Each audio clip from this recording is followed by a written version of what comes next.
Simple lang daw ang pangarap ng mga tiyahin ko, ang makasakay ng eroplano. Dahil pangarap niyo yun, edi isasakay ko kayo. Yan ang eroplano o nakaparada, hindi nga lang naandar. Basta ang mahalaga, makasakay kayo ng eroplano. Pero bago ang lahat, mag-check-in daw muna tayo. At ngayon, eto na nga si ate at iaabot na ang boarding pass nyo. At ayaw pang kunin, akala nga yata ay may bayad. Pwede na daw sumakay. Kaya naman tumayo agad si Tia Loreng at tuwan-tuwan dala ang mga maleta na parang maglalako ng suman sa bulaho. Agad naman sumunod si Tia Nene at kinuha din ang isang maleta na hindi naman yata sa kanya ma-experience lamang niya ang buhay turista. Abay syempre hindi naman mapapatalo si Tia Aneng. Ayan at nagbaybay pa nga. Eto na nga at papalapit na sa eroplano na parang takot na takot pang lumapit. Pero bago sumakay, syempre hindi mawala ang picture-picture. At eto na nga at pasakay na nga ng eroplano at may mga alalay pa nga. Siya at aadyo.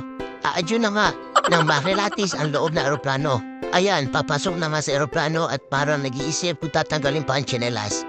Ayan, dire-diretso na nga sa loob ng eroplano at namimili yata ng uupuan. At habang naghihintay, inabutan muna sila na maiinom. Ari naman ang aming boarding pass, magpapahangalahang. Ayan na nga po ang pinatuwad na manok. Ay siya, akin muna ang pagsisilbihan ng mga Maria at baka makadiskrasya pa. Wala kaming pambayad. Meron din na rin may natamis. Ay may sulat pa nga pero mukhang masarap nga are.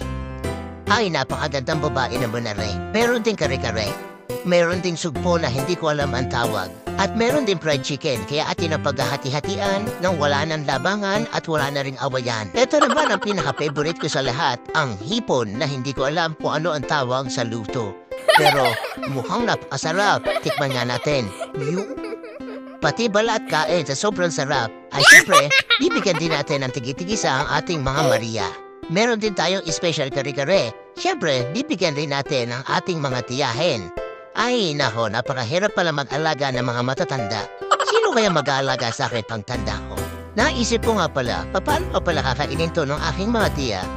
Wala naman pala itong mga ngipin. Ay nako, siguro sipsipin nyo na lang para malasahan nyo. Wow, ang ganda-ganda talaga ni Madam. Ay nako, ito ang aking favorite. Ang minatamis na mayroong bula sa ibabaw. Ari naman si Karude, napakasamblang. Pahid-pahid ang usot, may bula. Ari naman si Karude, sadya naman kasamblang. Didilaan pa. Pwede rin punasan ng tissue. Ito na nga po at naniningil na nga po ang konduktor. Ang stewardess. Ayan, labasin na ang mga senior ID. Ari naman si Karude, napakasamblang. At syempre, pagdating sa bayaran, hindi ako papayag na si Madam ang mababayad.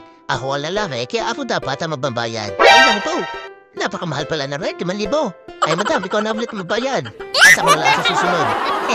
Napakamahal pala din Madam, hindi mo sinabi. Teka, tihin mo din po pare. Isang wakas, nakapagbayad na rin si Madam, kaya po pwede na kaming lumabas. Ay, tinan mo rin aking isang tiyahin. Mukhang hindi na makapaglakad sa sobrang kabusugan. Isa pa rin iting-ite. Klase na kapag-take out na mga buto-buto. Nasipad din ang paharap ng aking mga tiyahin na makasakay ng eroplano. Kahit hindi nalipad.